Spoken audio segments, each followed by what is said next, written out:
Então Paulo vai defender o seu ministério de duas formas.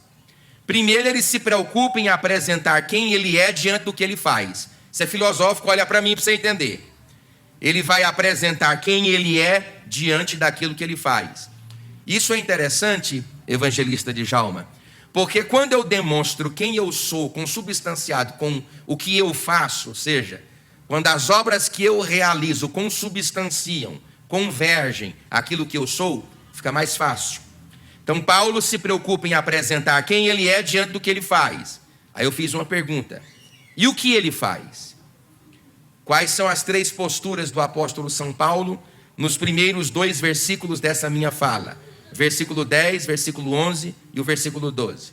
3 atitudes. A primeira: ele procura agradar a Deus. Vamos repetir agradar a Deus no 3. 1, 2, 3. E é interessante isso, porque todo pastor que se preocupa em agradar a Deus, ele não se preocupa com os ventos de doutrina. Eu estava vendo o doutor Hernandes Dias Lopes explicando sobre a vulnerabilidade da liderança no evangelicalismo nacional. Quando grande parte dos líderes participam de um congresso, de uma festividade de liderança, e voltam para dentro da igreja dizendo: agora o método vai ser esse. Aí eles participam de um outro seminário, alguém provavelmente ligado a esse universo mais coach, traz um novo entendimento, ele chega na igreja, descaracteriza toda a igreja e implanta outro sistema. E ele diz que isso é semelhante à goma de mascar. É palatável, é saboroso, enquanto o açúcar está na goma. Depois passa e a igreja precisa buscar e adaptar novos métodos. Porque métodos, veja bem, é o que disse E.M. Bounds: os homens estão à procura de melhores métodos, Deus está à procura de melhores homens. Então eu não preciso ficar carregando ventos de doutrinas para a igreja. O que Paulo faz? Entre agradar a comunidade gentílica, a comunidade judaica, quem Paulo agrada? A Deus.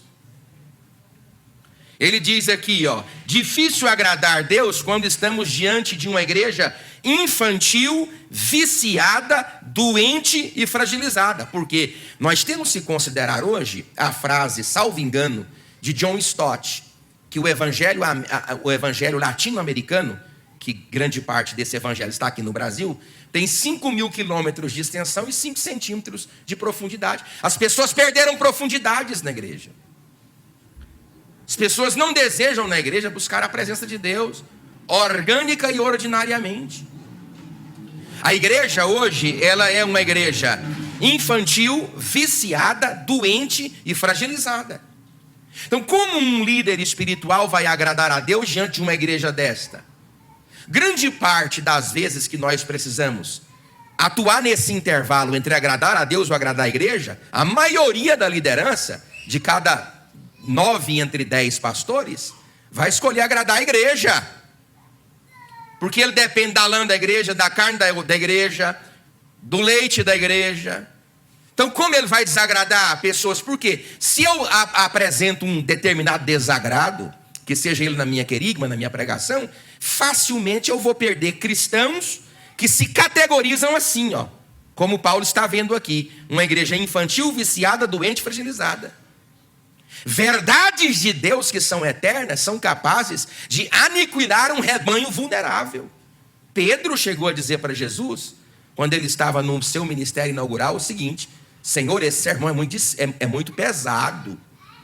As pessoas estão indo embora, o Senhor está perdendo a popularidade. E aí Jesus respondeu para Pedro: você não quer ir também não? E Pedro diz: para quem iremos nós? Não é para onde? Para quem iremos nós? Se só tu tens palavra de vida eterna. Então o pastor tem que ficar entre agradar o homem, agradar as pessoas, ou agradar a Deus. A quem você agrada? A quem nós agradamos? A palavra que você ouviu aqui de mim ou de outro pregador foi firme, foi dura, foi forte, mas ela é bíblica, ela é doutrinária, ela corresponde à ortodoxia cristã? Sim, pastor, corresponde. Então permaneça glorificando aquele que vive e reina para todo sempre, porque o Senhor só corrige e repreende aquele a quem Ele ama. Segunda coisa, seja firme. Olha que Paulo está dizendo, ou procura guardar a homens, se agradamos ainda a homens, não seria servo de Cristo. Faço-vos, porém, saber, irmãos, que o evangelho por mim anunciado não é segundo os homens. Seja firme. Não negocie o seu ministério e as verdades aqui praticadas. Porque a proposta da controvérsia judaizante era essa: fazer uma miscigenação entre cristandade e judaísmo. O que Paulo fez? Manteve a bandeira da ortodoxia cristã. Paulo está dizendo: o evangelho não vai proibir o judeu de ser judeu por ter nascido judeu, mas também não vai impor à comunidade gentílica ortodoxias judaicas. Nós vamos permanecer firmes no evangelho de Jesus Cristo. Irmão, todo vento de doutrina que se categoriza nesse evangelicalismo nacional e que você só basta abrir as redes sociais e você enxerga, todo vento de doutrina que você enxerga ali é passageiro. São igrejas que se dividem a todo tempo, trazendo novas luzes, e que corresponde uma situação complexa, extraordinária. Não é algo que é ordinário, não é algo que já é falo. O que Paulo está dizendo para mim?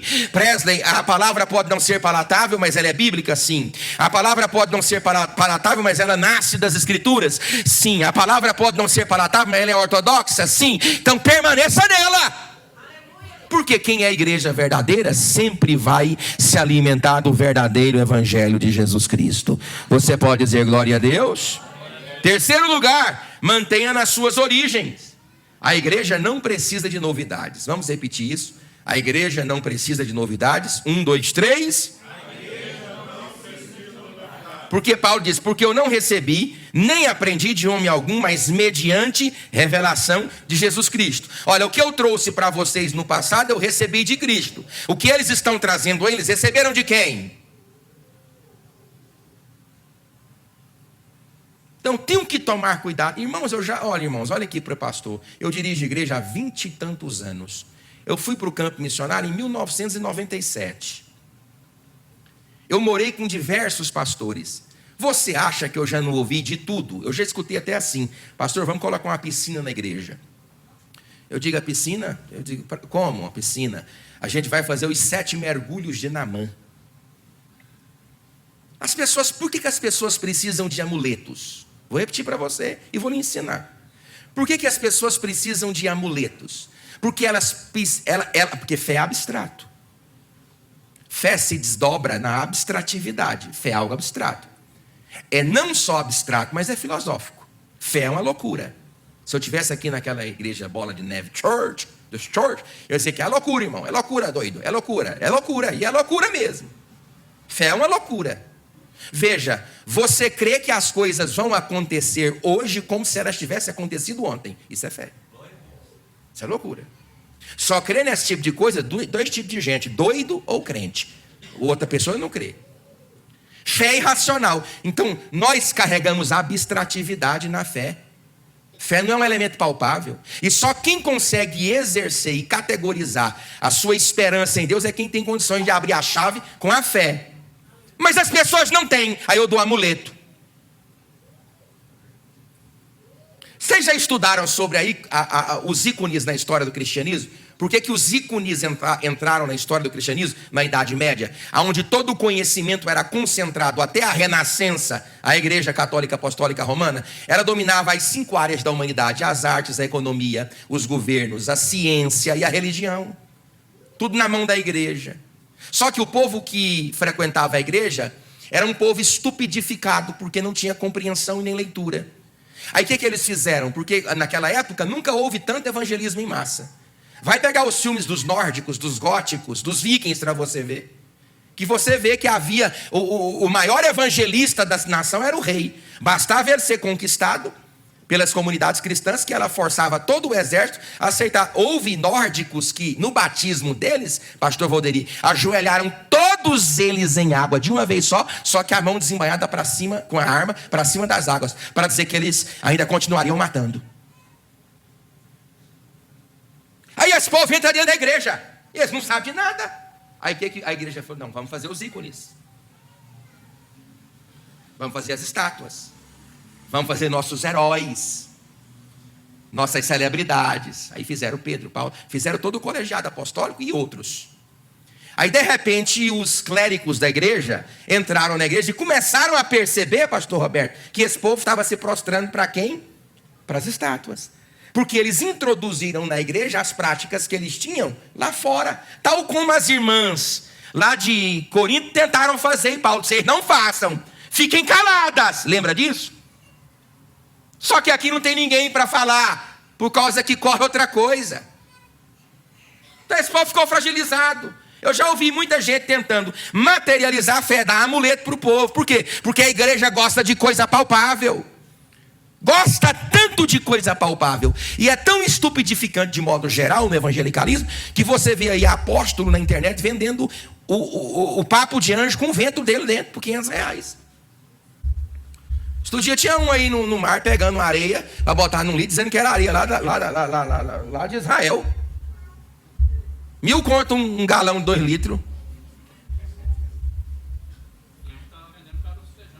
Não, eles vendem de tudo. E o povo compra de tudo. Porque o povo quer materializar a fé. Fé não se materializa. Se a fé não puder ser construída no teu coração mediante o poder dessa palavra, ninguém mais pode fazer. Isso é macumba gospel. Mas aqui na igreja nós permaneceremos no evangelho de Jesus Cristo. E o seu santo nome sempre será glorificado.